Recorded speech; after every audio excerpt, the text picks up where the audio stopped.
1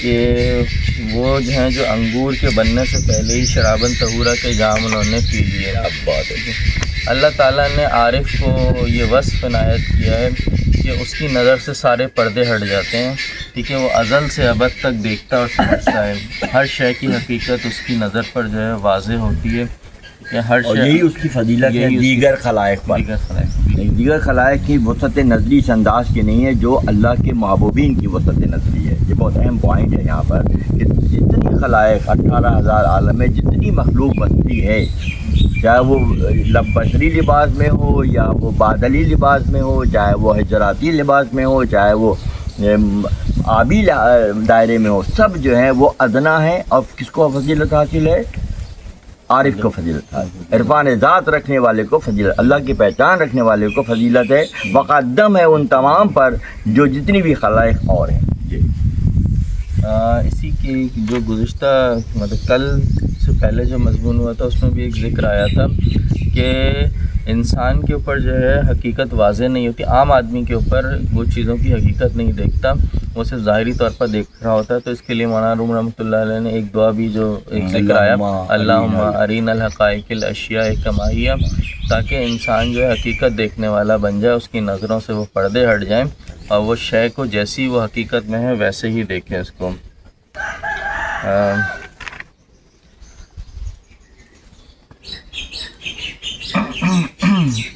مولانا فرماتے ہیں کہ میں اتنی زبردست مثالوں سے سمجھا رہا ہوں اور تم کشمش اور اخروٹ کے چکر میں پڑے. تو بات یہ بچوں کی طرح جی. وہ مولانا روم رحمۃ اللہ علیہ جو ہے وہ روح کے علوم سکھانا چاہ رہے ہیں, روح کی طرف توجہ دلاتے ہیں. وہ لوگوں کو کہتے ہیں, توجہ دلا رہے ہیں کہ اللہ نے تمہارے سر پر تاج رکھا ہے, تمہیں تاج پہنایا ہے, فضیلت کا تاج رکھا ہوا ہے, اور تم جو ہے دنیا کی چھوٹی چھوٹی چیزوں کے چکر میں پڑے ہوئے ہو, اسی میں جو ہے سارا وقت گزار رہے ہو.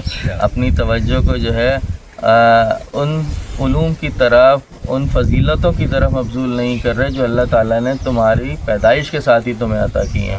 میرے خدا. تو یہ مثال تھی. پھر یہ تھا کہ خادم نے کھانا لگایا تو پھر صوفی صاحب کو گدھا یاد آیا. ہوتا یہ ہے کہ دنیا میں جب آ جاتے ہیں, انسانی وجود پیدا ہو گیا, تو اب دنیا میں جو ہے جو اس کا واسطہ ایسے بہت سارے لوگوں سے پڑتا ہے, جس کو جیسے خادم کی مثال سمجھایا گیا, جو مادیت پرست ہوتے ہیں, جو اپنے مفاد پرست ہوتے ہیں, ظاہر پرست ہوتے ہیں, محدود نظری بھی کہہ سکتے ہیں, چھوٹے دائرے میں دیکھتے ہیں چیزوں کو, محدود نظری کے ساتھ ہوتے ہیں. وہ ہر شے کو اپنی خواہش کے مطابق برتتے ہیں اور اسی کے مطابق دنیا کا نظام چلانا چاہتے ہیں. نتیجہ یہ ہوتا ہے کہ وہ مخلوق خدا کے لیے ایک آزار بن جاتے ہیں, کہ ان کو نقصان پہنچانے والے, تکلیف دینے والے بن جاتے ہیں. ان سے فیض نہیں پھیلتا, بلکہ لوگ جو ہیں ان سے پریشانی میں مبتلا ہوتے چلے جاتے ہیں. وہ وعدے کرتے ہیں, پورے نہیں کرتے. اللہ تعالیٰ کا ایک سسٹم ہے کہ اللہ تعالیٰ نے جو ہے ہدایت کا ایک سسٹم رکھا ہے, ایک سسٹم رکھا ہے, اور یہ سسٹم بہت وسیع ہے.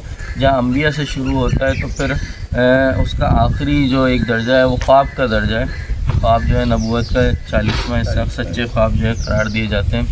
تو جہاں لوگوں انبیاء ہدایت کرتے ہیں تو وہاں جو ہے پھر انسان کو خواب میں بھی جو ہے بشارتیں دی جاتی ہیں. یوسف کے واقعے میں خوابوں کی تعبیر بہت بڑا واقعہ ہے قرآن کا. تو یوسف جو ہے خوابوں کی تعبیر کے ماہر اللہ نے ان کو بنایا کہ وہ خوابوں کی تعبیر کیا کرتے تھے. اور بہترین میاں بل, عربی میں میاں کہتے ہیں 100 کو, میاں بل 100 میں سے 100% ان کے خواب کی تعبیر سچی ہوتی ہے. یہ ایک نبی کے بارے میں اللہ قرآن فرما رہا ہے. اسی طرح پھر جیسے وہ ابراہیم علیہ السلام نے خواب دیکھا کہ میں کو ذبح کر رہا ہوں, قربانی دے رہا ہوں. تو پھر انہوں نے بھی اپنے خواب کے اوپر عمل کر کے دکھایا, کیونکہ انبیاء کے خواب سچے ہوتے ہیں. تو جس کا باطن صاف ہوتا ہے اس کو پھر سچے خواب نظر آتے ہیں, اس کو خوابوں کے ذریعے بھی رہنمائی فراہم کی جاتی ہے.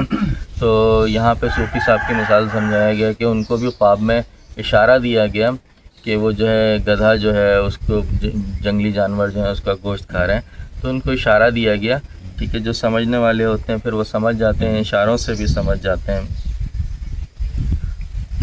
عام خیال یہ ہوتا ہے کہ ہر عداوت کے لیے کوئی سند ہوتی ہے, کہ کوئی اگر دشمنی کر رہا ہے تو اس کی کوئی نہ کوئی بیس ضرور ہوگی، ہم نے اس کے ساتھ کچھ برا کیا ہوگا تو شاید وہ جواب میں کچھ برا کر رہا ہو، لیکن حقیقت ایسی نہیں ہوتی۔ بعض لوگ بلا وجہ بھی دشمنی میں پڑتے ہیں، جیسے ابلیس کی مثال سامنے آئی کہ ابلیس جو ہے وہ آدم علیہ السلام سے عداوت رکھتا ہے جس کی کوئی وجہ نہیں ہے سوائے اس کے اپنے حسد کے، کہ وہ صرف اپنے حسد کی وجہ سے دشمنی رکھتا ہے۔ اسی طرح ہمارے آس پاس ہمارے انوائرمنٹ میں ایسے بہت سارے لوگ ہوتے ہیں جو ہم سے صرف حسد کی وجہ سے دشمنی رکھ رہے ہوتے ہیں، وہ خود اپنی صلاحیتوں سے آگے نہیں بڑھ پاتے تو وہ طریقہ یہ اختیار کرتے ہیں کہ وہ جو ہے لوگوں سے دشمنی شروع کرتے ہیں اور ان کا مقام و مرتبہ گھٹانے کی کوشش کر رہے ہوتے ہیں۔ گدھا رو رہا تھا، اللہ تعالیٰ کی بارگاہ میں دعا کر رہا تھا کہ یہ میں کس شیخ کے ہاتھ لگ گیا۔ اسی طرح جو لوگ دنیا میں صحیح راستہ نہیں اختیار کر پاتے، نہیں کرتے، انہیں صحیح لوگوں کی صحبت اور رہنمائی نہیں ملتی، تو پھر عمر کے کسی حصے میں جا کر وہ ضرور اس بات پر پچھتاتے ہیں کہ انہوں نے زندگی جو ہے وہ رائگاں ہو گئی، کہ چاہے وہ موت کا آخری لمحہ ہی ہو، کہ اس وقت پھر ایک پچھتاوا ہوتا ہے کہ ہم زندگی کو جو ہے کس طرح گزار کے چلے گئے، ہم نے کن کے ساتھ اپنا وقت ضائع کر دیا۔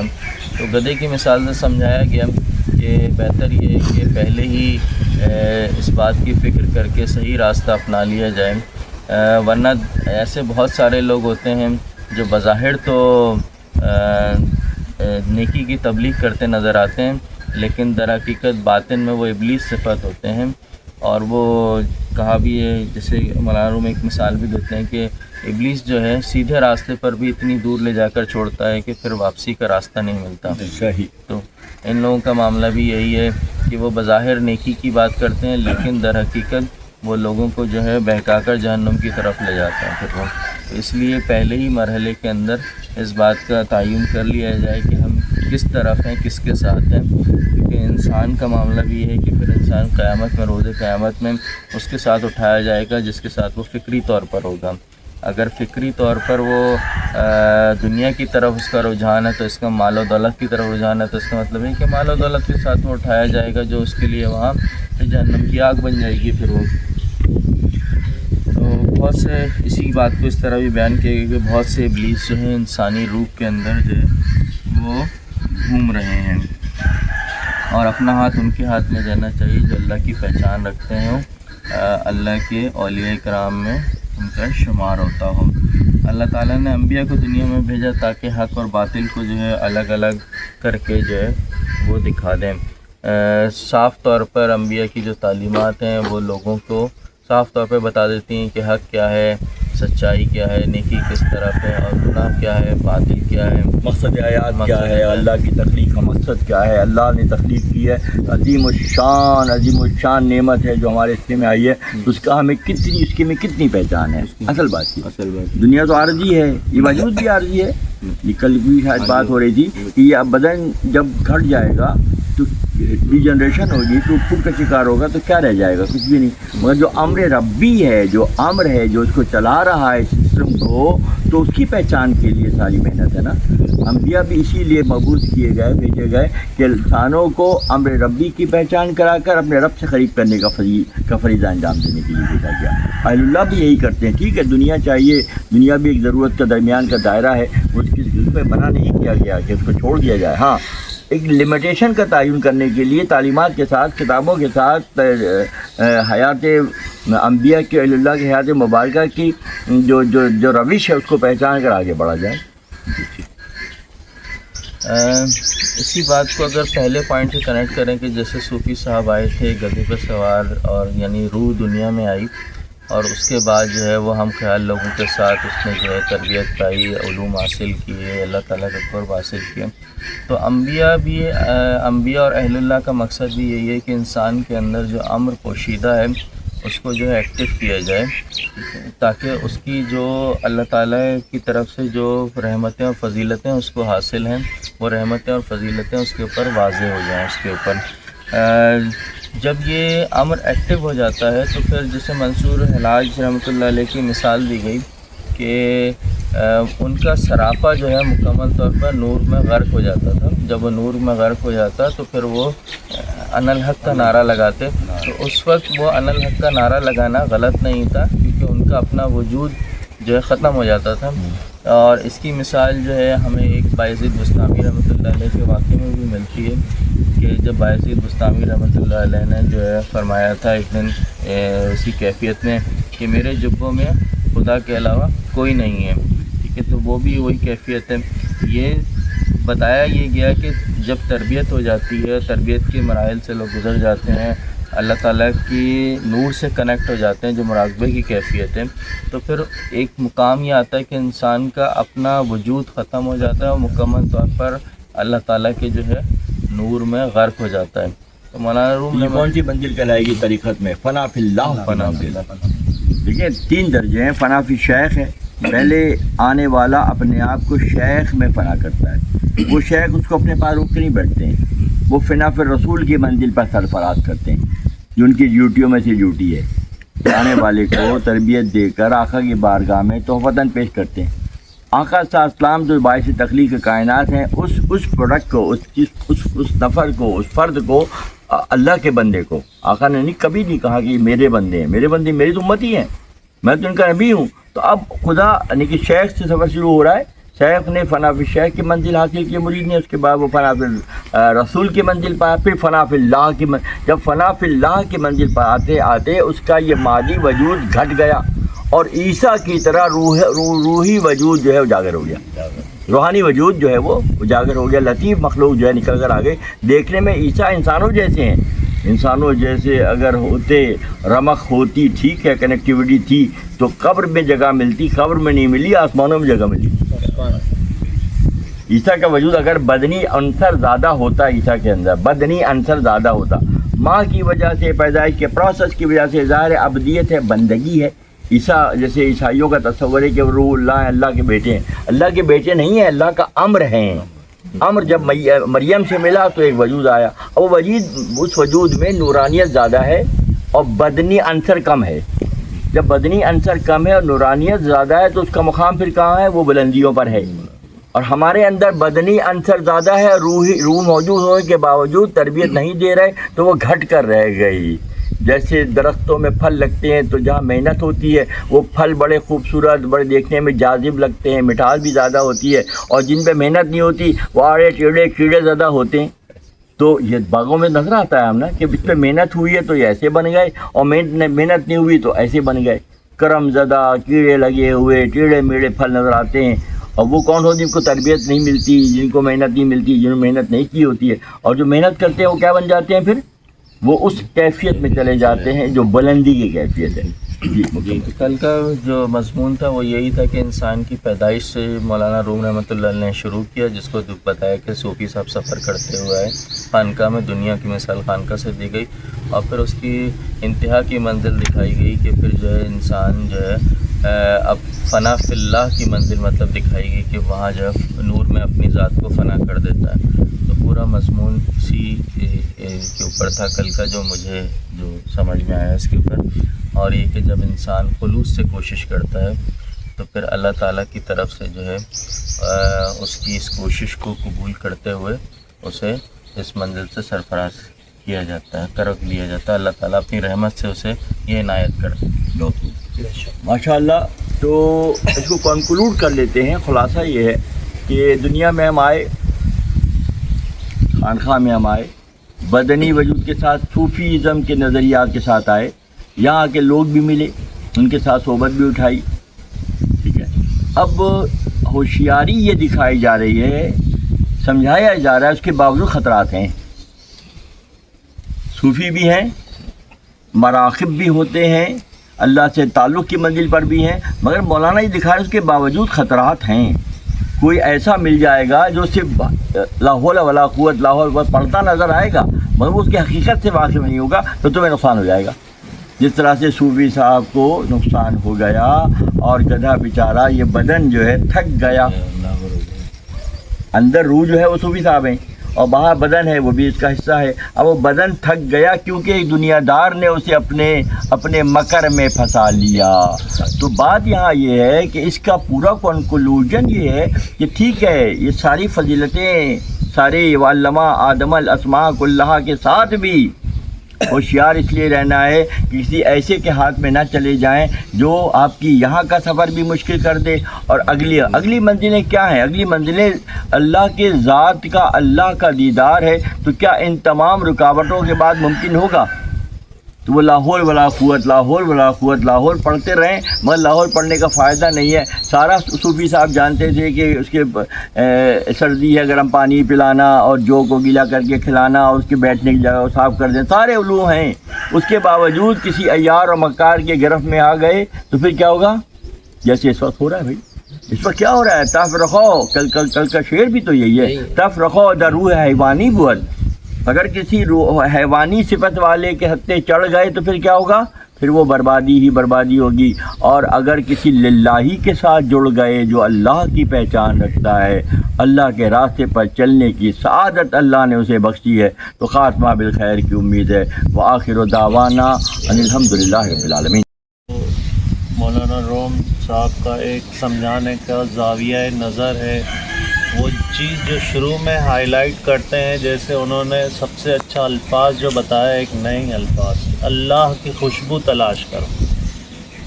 تو وہ جو اللہ کی خوشبو تلاش کرنے کے لیے ایک مثال بیان کر رہے ہیں، ایک ہرن کی نافے کے اندر جو مشک ہے، جب آپ کو وہ متاثر کر کے جب آپ اس کے پیچھے جاتے ہو تو پھر آپ کو وہی خوشبو رہنمائی دیتی ہے۔ کیا بات ہے! جو خوشبو رہنمائی دیتی ہے وہ انہوں نے تو ایک وہی بات آ گئی کہ ایک ادنا چیز ہے جانور اور اس کے نافے میں وہ ہے، وہ مشک جو ہے جسم پہ لگانے کی چیز ہے۔ اب اسی حکایت کو لے کر وہ اس زبردست زاویے سے سمجھا دیا۔ ایک تو وہ جو اللہ کی خوشبو تلاش کرنے کا ایک طریقہ کار بتایا انہوں نے کہ سب سے پہلے تو ایسے لوگوں سے جڑ جائیں جو اللہ سے نزدیک ہیں۔ اب انہوں نے صوفی کا ایک مثال دی، اور صوفی کی مثال ایسی ہے کہ ایک اللہ کا ایسا بندہ ہے جو اللہ کے ذکر میں مشغول ہے اور اچھی باتیں بتاتا ہے، اور جو اس کے خادم کی مثال ہے وہ اس کے سمجھ لیں کہ ایک جیسے مرید ہے، اور وہ جو گدھا ہے وہ سمجھ لیں جیسے کوئی ہمارے سامنے بیٹھا ہو، اس کو سمجھا رہا ہو۔ تو وہ ایک مثال اتنی زبردست دیتے ہیں، لیکن اس کا جو زاویہ ہے، پہچان ہے، وہ اللہ کی ذات ہے۔ تو اللہ کی ذات کو اس طریقے سے پہچاننے کے لیے وہ کہہ رہے ہیں کہ میں بذات خود جو ہے ایک چونٹی کی مانند ہوں، اور میں جو غذا لے رہا ہوں ایک چھوٹا سا گندم کا دانہ لے رہا ہوں، اور اس چھوٹے سے گندم کے دانے میں آج دیکھیں کہ 10 صدیاں گزر گئی ہیں، ان کا نام سلامت ہے۔ اللہ ماشاء اللہ۔ اور اس چھوٹے سے دانے کی وجہ سے اب ہم جو ہے ایک خوشبو اور دانہ، اب وہ ایک فزیکل چیز ہے، وہ ایک ہڈن چیز ہے خوشبو، جو اب وہ خوشبو تلاش کر رہے ہیں ہم لوگ، تو وہ کون سی تلاش کر رہے ہیں؟ جسم پہ لگانے والی یا روح پہ لگانے والی؟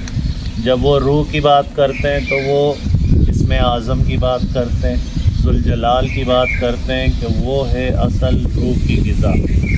تو اس روح کی غذا میں جو پھر اس کا حساب کتاب بتا رہے ہیں کہ روز محشر میں جو ہے، جو محشر ہوگا وہ دن میں ہوگا۔ اب وہ جو دن ہوگا وہ کون ہے؟ وہ ہمارے نبی کریم صلی اللہ علیہ وسلم کا نور ہے۔ دیکھیں آپ کتنی ایک ایسی زبردست جو قرآن کی آیت والضحیٰ سے لیا ہے انہوں نے کہ یہ والضحیٰ کیا ہے؟ وہ سراپا نور ہے، حضرت محمد مصطفیٰ صلی اللہ علیہ وسلم ہے، اور وہ بھی بتا رہے ہیں جو محشر کے دن ہوگا، تاکہ ہر چیز عیاں ہو جائے، نمایاں ہو جائے، جو لوگوں کا برائی ہے اچھائی ہے سب کو نظر آ جائے۔ اور کئی ایسے لوگ ہوں گے جو دوسری آیت میں بیان کر رہے ہیں واللیل اذا سجا، جو وہ رات میں جو ہے گناہوں کی پردہ پوشی کریں گے۔ تو وہ ایک یہ جو زاویہ نظر ان کے سمجھانے کا ہے نا کہ یہ تو ایک واقعی نئی بات تھی کہ وہ ایک محشر دن میں، اور وہ دن نور ہے، اور وہ نور سراپا جو ہے ہمارے نبی کریم صلی اللہ علیہ وسلم کا۔ اللہ کی جو پہلی چیز سیپریٹ ہوئی ہے نور سے تو وہ ہمارے نبی ہیں۔ پھر اس نبی کے نور سے جو ہے 18,000 عالم جو ہے، اس 18,000 میں وہ ہمیں بھی شامل کر رہے ہیں